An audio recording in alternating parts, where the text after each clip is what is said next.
So you must be the courier the reports mentioned. Pass this message on to your commander. Hoover Dam will not fall while I still draw breath. Your proposal is acceptable.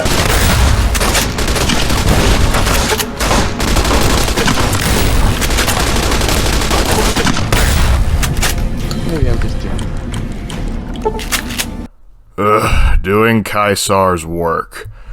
Hello, ladies and gentlemen, and welcome back to another episode of Larks Lamentations.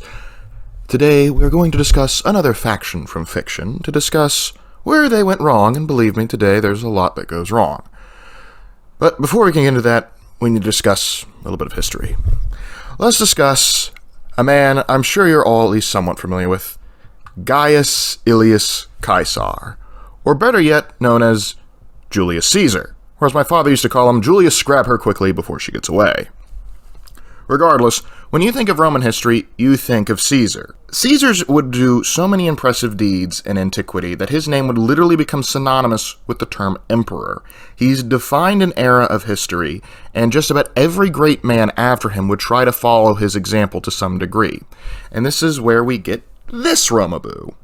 Meet Fallout New Vegas's Edward Sallow. Our friend Eddy here is an interesting case. He's both fascinating and distasteful, logical and chaotic. He is an enigma, but to understand Eddy, we have to go back. Eddy was born in the NCR, having a hard but not abnormal childhood. With his father getting gunned down on the streets, Eddy's mom decided that the family was better off under the care of the Followers of the Apocalypse, which only sounds like a heavy metal band. In actuality, the Followers are not that big of fans of music. They are instead a large charitable organization that strives to help people. It was here Eddy got an education and learned to read and write, as well as learn to read and write in Latin. It was also with the Followers that Eddy found work. Ironically, I was born a profligate myself, a citizen of the NCR. My family lived not far from the Great Boneyard. After raiders killed my father, my mother sought the Followers' protection. I was 2 years old. She found work at their library, cooking and cleaning. I learned how to read, and soon I was taking courses, free of charge. But something didn't seem right with old Eddy. He didn't have time to worry about that, though, so he continued to focus on working with the Followers. As Eddy grew into a man, he was sent out with the Followers to the American Southwest to study the tribes that had developed there after the bombs had dropped. Eddy wasn't happy with such work. He found it pointless. I mean, to him, these tribes were nothing more than savages. What could he possibly learn from them? What a fucking waste of time. If you think it's worthwhile to make smart people learn how to talk like backward savages, you're a follower of the apocalypse, or an idiot. Regardless, as Eddy traveled, he eventually did find something he wanted to learn from. The actual account of Caesar's conquest in Gaul. The Gauls. They would rather lie slain in battle than lose the freedom gained by their forefathers.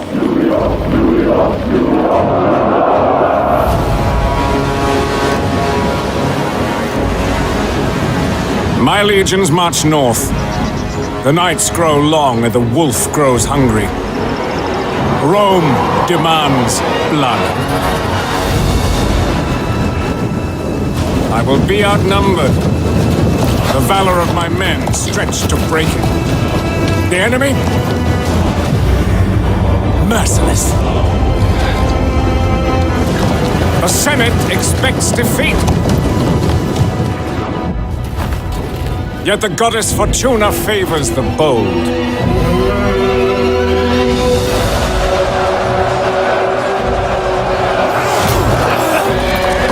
They must be divided, scattered, conquered. I will trade their blood for power. Woo! Yeah, baby! That's what I've been waiting for. Eddy was hooked immediately. From then on, Eddy would covet any and all information he could find about Rome, especially if it had to do with Caesar. Eddy became an expert on Caesar. To Eddy, Julius Caesar was the epitome of what man should be. However, soon Eddy would put everything he learned into practice as his group was captured by one of the tribe he was meant to be studying. Eddy decided to take this not as a series of unfortunate events, but as an opportunity. He decided that he was going to befriend his captors, and he promised that he could make them stronger. In much to the horror of the followers of the apocalypse, Eddy made good on his promise. Eddy taught his adoptive tribes tactics and strategies learned from his studies. He taught them how to properly use their guns and ammo that until that point they had just presumably been sort of waving around.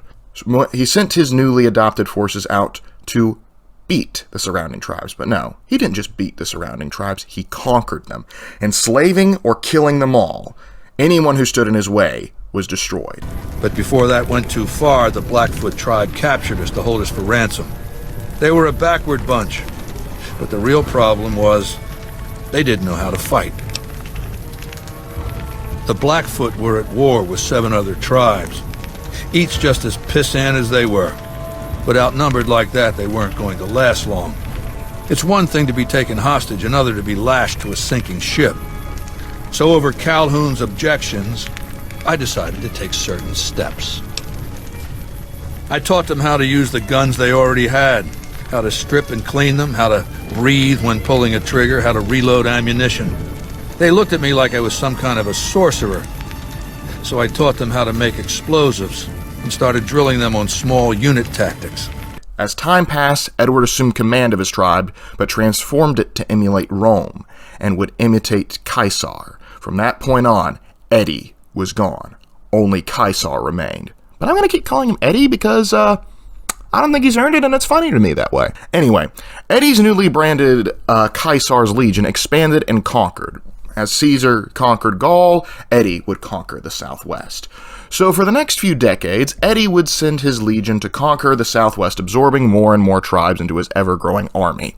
With every victory the legion claimed, their legend grew. It seemed that Eddy's will and his armies were unstoppable. After 86 tribes were conquered and absorbed into the legion, Eddy felt he needed to move to grander things.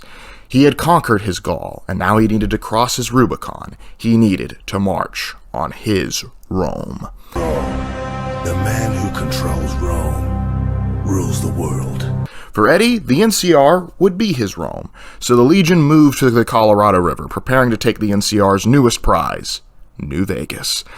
As the undefeated Legion marched to the dam, they faced the fiercest resistance they had ever seen. The NCR was not a gaggle of tribal warriors, like what the Legion was used to fighting. They were a professional army. The Legion took heavy casualties, with the NCR Rangers targeting the Legion leadership and using sniper and delaying tactics.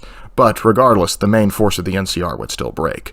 The Legion broke the dam's resistance and chased the best of the NCR into Boulder City. As the Legion marched into the city, they prepared their weapons to put down the last of the NCR army in the region, only to find they had wandered directly into a trap. The NCR had rigged the town to explode. With the press of a button, the best of the Legion was consumed in a ball of fire. Do we take prisoners? I don't. Those few that survived fled back across the dam. For the first time since Edward embarked on his delusions of grandeur, he had felt defeat, and he hated it. He ordered the survivors of the battle to be decimated, an old Roman practice where every 1 in 10 men would be beaten to death by the other 9. Even his second-in-command, the Malpais legate, Joshua Graham, was not spared. To put this in perspective, Joshua had been with Eddy since he first traveled out in the Southwest, but that meant nothing as Eddy covered him with pitch, set him ablaze, and tossed him into the Grand Canyon. Eddy would then spend the next 4 years overlooking the dam from afar, seething as the NCR flag flickers in the wind, serving as an ever-present reminder of his failure. But Eddy would try again. He may be enraged, but he is patient. Eddy has not been idle for these years. He has grown his legion again, and is determined to take what he believes is rightfully his.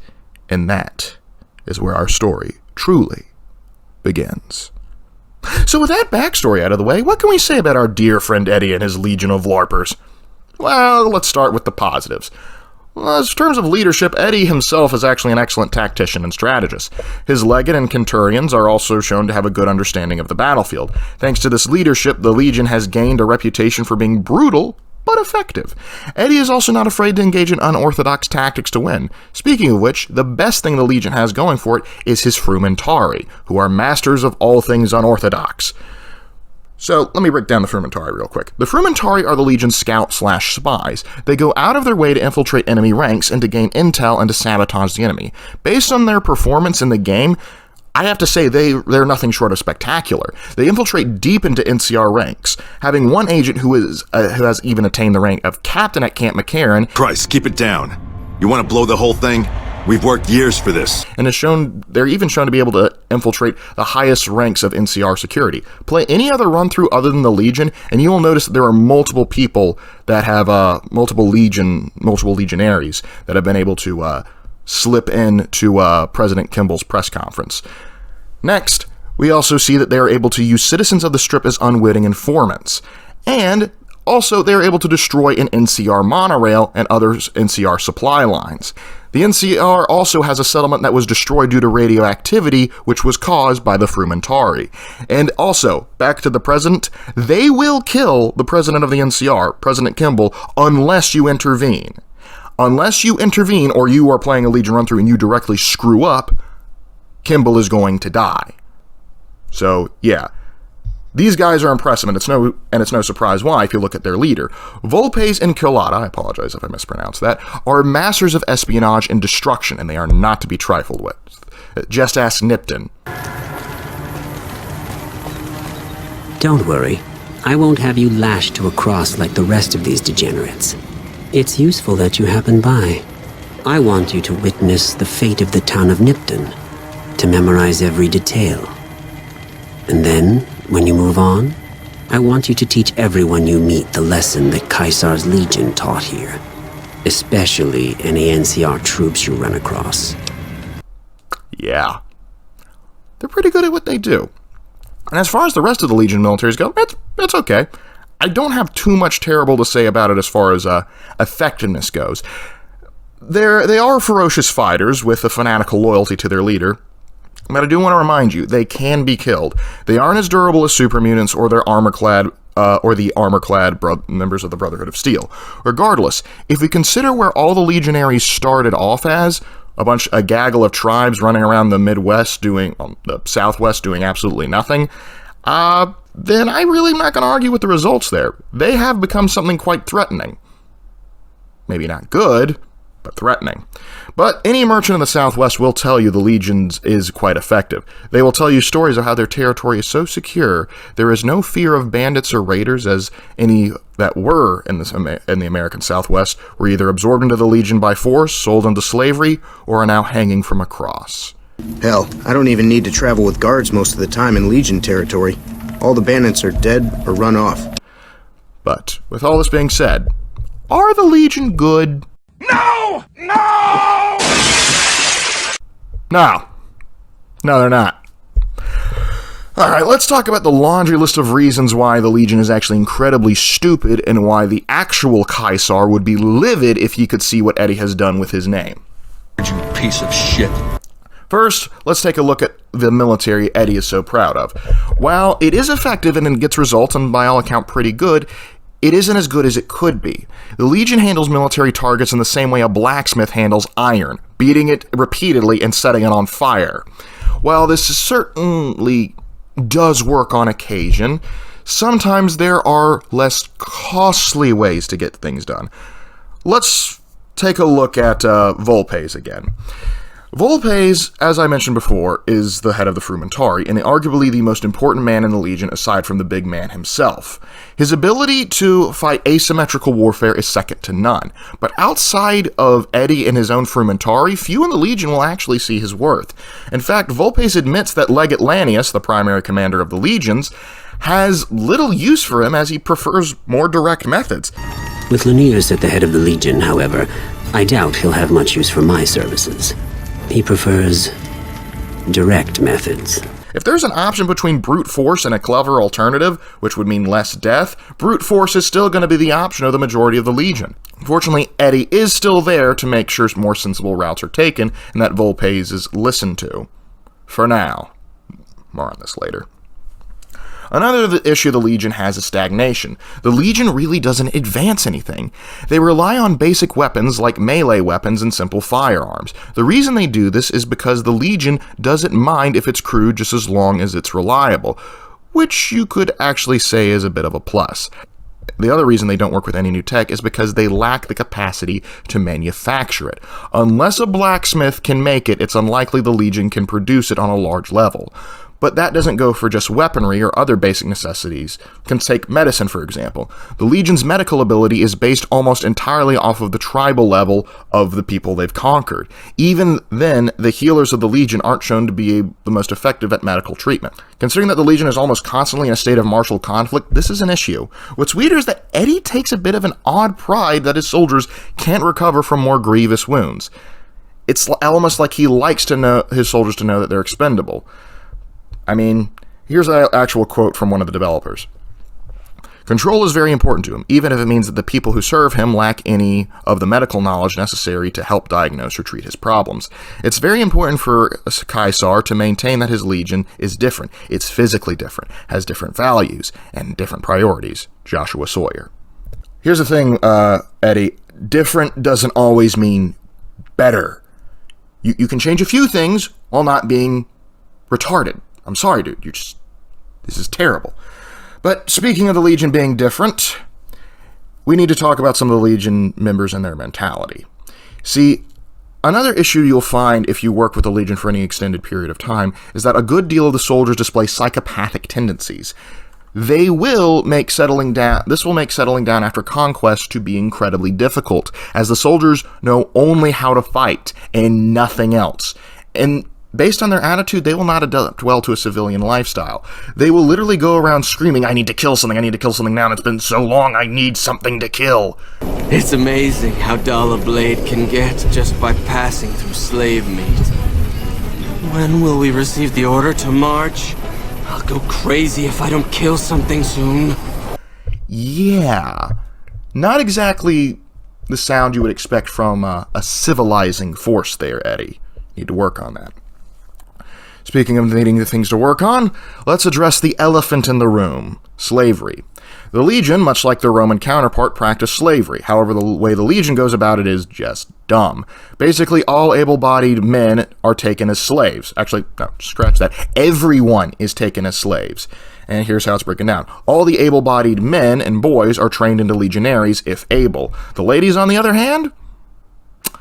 Yeah, let's just say it ain't pretty. There are some fates worse than death. The Caesar, at the end of the day, is utilitarian. And if, being utilitarian, he realizes he needs as many soldiers as possible. And so the female slaves of the Legion's sole purpose in life, according to Caesar, is making more legionaries. Do with that information what you will. All right. But more than just the barbarity of that reality of the slavery in the Legion, I think they're also missing out in other ways. Because no matter how talented a fighter a woman is, or how talented a woman might be at engineering, medical practice, administration, no matter how talented that woman might be, the Legion will refuse to use them as frontline combatants, as frumentari, as doctors, or what have you. This is just a great waste of potential. Why would you shoehorn somebody into a role, or rather away from a role, where they would be incredible at? And this is a huge problem for the Legion that, if not fixed, is really going to start hurting them over time. And of course, let's look at where all of the issues come from in the first place. Eddy himself. Eddy, for all of his virtues, is a monster and a fool. He is quick to anger and he rarely forgives. Let's take the Burn Man, for example, Joshua Graham. The first legate was killed because he failed at the Hoover Dam and so, set on fire and then yeeted off of the Grand Canyon. He did all this because he failed at Hoover Dam. This is a terrible idea.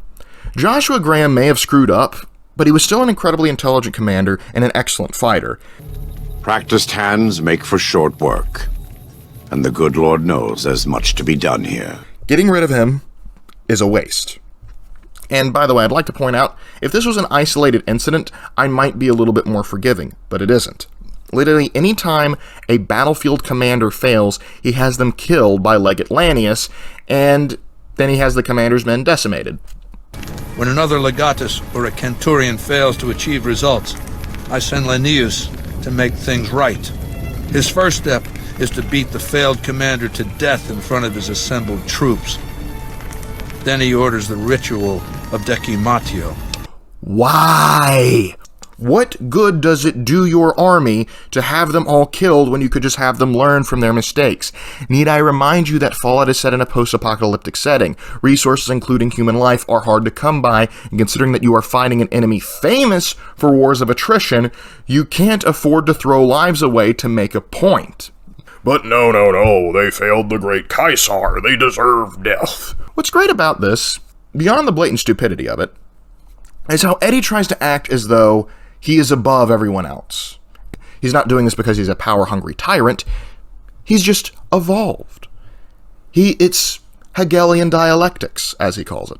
Thesis and antithesis, forming a synthesis. The fundamental premise is to envision history as a sequence of dialectical conflicts. Each dialectic begins with a proposition, a thesis, which inherently contains or creates its opposite, an antithesis. Thesis and antithesis. The conflict is inevitable, but the resolution of the conflict yields something new, a synthesis, eliminating the flaws in each, leaving behind common elements and ideas. However, he is neglecting a few things about Hegelian dialectics. The synthesis created by the thesis and antithesis meeting would be a combination of the two, some parts removed so his legion would change drastically. Also, he acts as though Hegelian dialectics predicts his victory. No, I'll destroy it because it's inevitable that it be destroyed. It's Hegelian dialectics, not personal animosity. That's not how it works. That's not how any of this works. It doesn't. All it means is that the NCR and Legion will clash and that a new synthesis will arise out of it. It's very much possible that the NCR would rise victorious but change from the experience. I mean, take the first Battle of Hoover Dam. One could argue that that was Hegelian dialectics at work. The Legion and NCR met, clash, and the thesis and antithesis formed, and the new synthesis would be the Legion that has adapted slightly from the experience. Regardless, that isn't my issue. I'm not an expert in dialectics, certainly Caesar isn't either. My issue is he acts that his philosophy justifies everything he does, and that it's nothing personal, bro. But then Eddy takes every single failure and setback as personally as humanly possible. And because of that, and his childish ways, I'm gonna hit him where it really hurts. Let's take Eddy and compare him to the actual Caesar. I should kill you myself. You bring dishonor to your men. You bring dishonor to me. You bring dishonor to Rome! At a surface level, Eddy seems to have some similarities to Caesar, but it's only surface level. True, his conquests do have some parallels to that of Caesar's time in Gaul, but aside from military exploits, that's where the parallels end unless you want to include his receding hairline. Your Highness, I'm sure it's not that noticeable.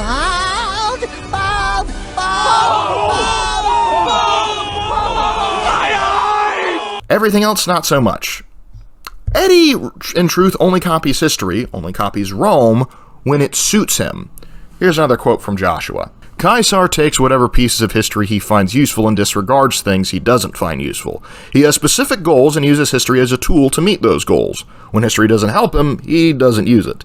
Even things like a reluctance to use advanced technology have more to do with his desire to keep the Legion ignorant/dependent on him than with anything historical. Joshua Sawyer. Caesar differs from Eddy in a lot of factors, but let's focus on one really quickly. He had the love of the people.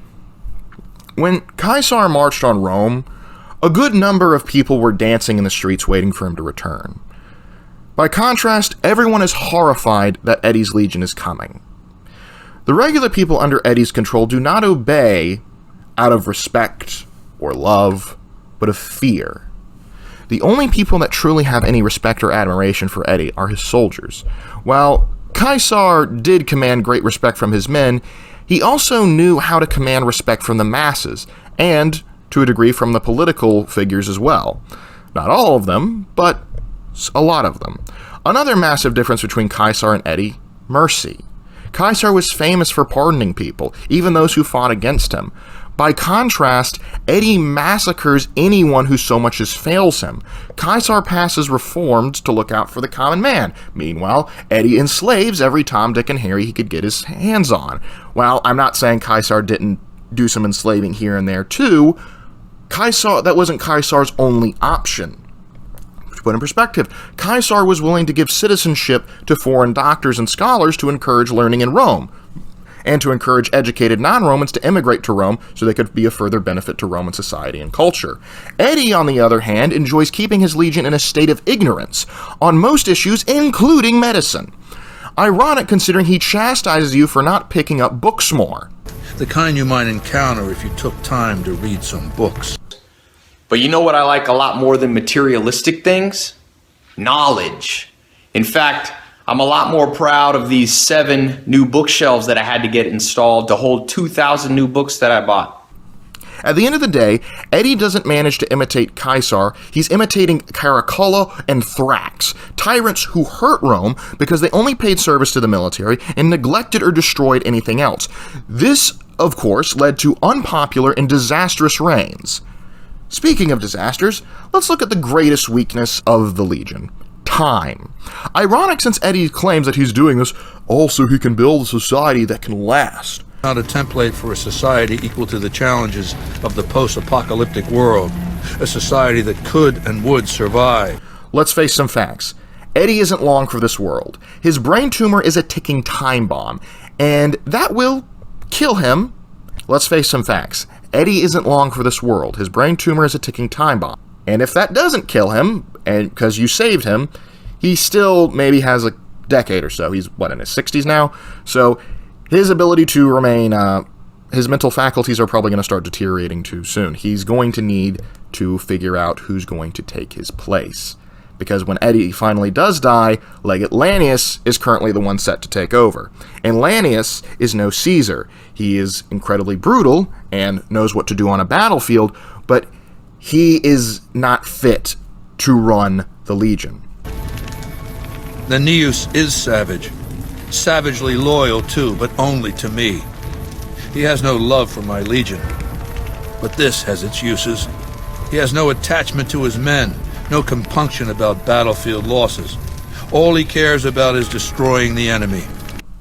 As time passes, the Legion, having lost its leader, will suffer the same fate as Alexander's empire, breaking up into warring factions fighting over scraps of their predecessors. So even if the Legion claims the Mojave, he still has a more immediate problem. He needs a successor, one that is suited to the task of not just running the military, Lannius, he also needs someone who can run the apparatus of state. Eddy simply needs an Augustus. Otherwise, the Legion will break up apart upon his death and consume itself. It may not happen immediately. It may take a year or two, but eventually the cracks will form, and what has happened so many times before in history will happen again. The Empire will dissolve and eat itself alive. And if not by itself, the infighting will allow the NCR or other factions to step in and finish the job. All right, you psychopath, I've been waiting years for this. I hate you. I've always hated you. So to summarize, the Legion is a backwards, failed imitation of Rome, whose virtues do not justify its savagery, led by a man whose delusions of grandeur blind him to the reality around him and his own hypocrisy. A faction that will not survive and will exist only as an echo in the annals of history, having built little and destroyed much. As much as I would enjoy leaving it here, let the salt sort of fester in the wound, let's try and pull an actual Caesar and pass some reforms. Let's try and fix this mess. What could we do to change the Legion? Change it into a true faction? Well, there's a couple of ways. The first one is to give the Legion more. Here's what I mean by that. If you ever do play a Legion run-through, and I recommend doing it at least once, there is a bit of charm if you want to be like the mustache-twirling bad guy. Because there's no ifs, ands, or buts about it. These are the bad guys. You're going to have to live with it. But if you play through a Legion run-through, you're going to notice that there are very few missions and named characters in comparison to the NCR. This is because the game was rushed out. It's because the game was rushed out before the Legion could be truly fleshed out. leaving what we got in the game a little bit lackluster in comparison to the other factions. Now, this may not fix all the underlying problems for the faction, but it would give us a bit more to work with and make the faction seem a bit more believable, if not that, just more fun to play. It still might be bad, but it still might be more enjoyable to play, because I've done several run-throughs with the NCR. I've done a couple run-through with Mr. House, but this is really the only time I've done a complete and true Legion run-through. I've tried on multiple occasions, but the problem is, I just kind of like, well, what do I do now? I kept running around the fort trying to find my next mission, and it just wasn't there. Whereas the NCR, you can't stick them on a dang rad roach without coming across an NCR mission, and I just like to see the Legion get a little bit more development as a faction. I believe that would improve it, but that's a little bit more of a meta concept. Let's actually try and fix it with our imaginations. What if we actually decided to go with the true Caesar option? Imagine, if you will, we made Eddy and his faction actually like Caesar and his army. Now bear in mind this is going to be quite the radical change. Instead of Eddy heading out into the southwest as a follower of the apocalypse, getting kidnapped and then deciding, you know what, I'm going to try and emulate Caesar here and build my own little savage murder party.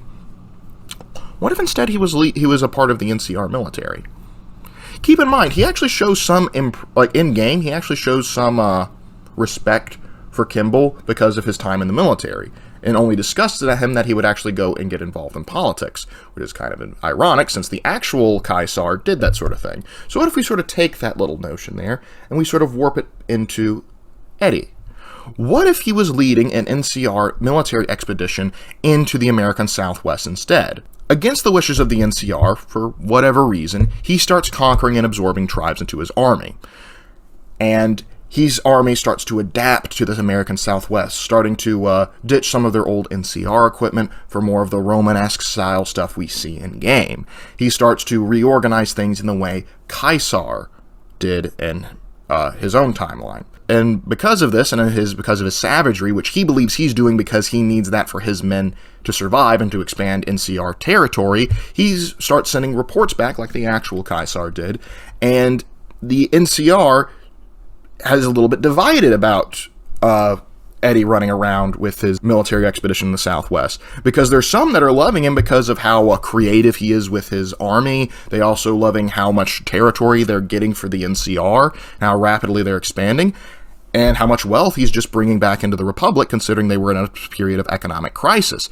Meanwhile, there's others that are detesting him, fearing what changes he will bring to the Republic, that this new military strongman might uproot the democracy they've worked so hard to build, and how he's upsetting the status quo and, is hurting like the Brahmin barons and the other political cutthroats' bottom line. Eventually, this forces the NCR Council and General Oliver to have Eddy labeled as an outlaw and his army as traitors.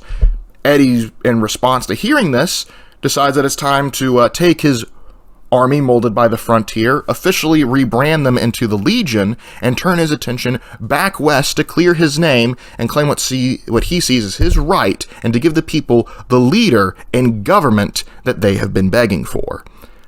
I personally think this would have been an interesting way to go about this. Not only would it echo Caesar to a much greater deal in real life, it would also make it a little bit of more of a moral gray area. If we have it so that there's actually some people that want him to show up, want him to come and conquer the NCR and actually, basically take it over and actually do to the NCR what Caesar did to Rome, then there's a little bit more of a who's right in the scenario. You could have a little bit more, because originally, if you look at what the developers were talking about, they wanted to have the Legion fleshed out so that they would still be the bad guys, but there would be more nuance to them. And the NCR, while still being the good guys, would have some some nuance to them, so they wouldn't be as perfect. We got a bit of that with the NCR. I think this plan would sort of give that to the Legion as well. But now, for the final option, this is the simplest option that actually works with everything we have in game. Just give Caesar a successor, and that can be one of two people. No, not Lanius. Did you come here just to abuse me? He's ill fit to be a leader. He's a good military tactician. He's a good strategist. Actually, no, I just know he's a good tactician. I don't even know how he is at grand strategy. But he's a tough customer. But it's clear that he doesn't share, he serves Caesar, not the Legion. It's just a means to an end for him, just a means to get more blood and slaughter. Under him, just like Caesar, there is no way that once the Legion settles down and stops expanding, that he's going to be able to run it effectively. No, the first option to actually replace Caesar is Volpes Inculata.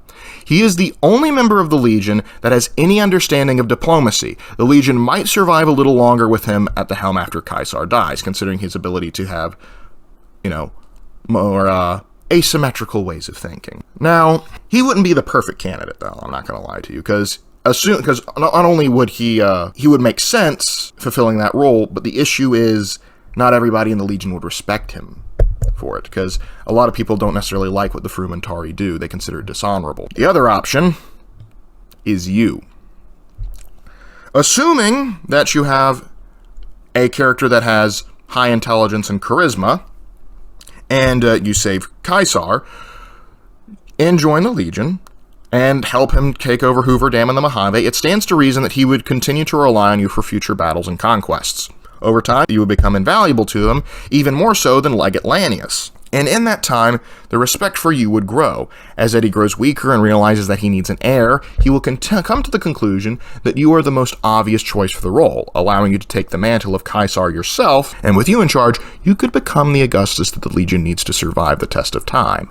And when you do take over, and Caesar lies dead, you can actually reform and change the Legion into not just a wandering bunch of Neanderthals with machetes and, repeating shotguns. You can reform them into an actual neo-Roman apocalyptic state. Something that the Roman emperors of old would look back on and smile at. But, hey, this is all one man's opinion. What did you think of the Legion? How would you have changed them to make them more effective or enjoyable? Tell us in the comments below, and I will see you next time. Thanks for stopping in.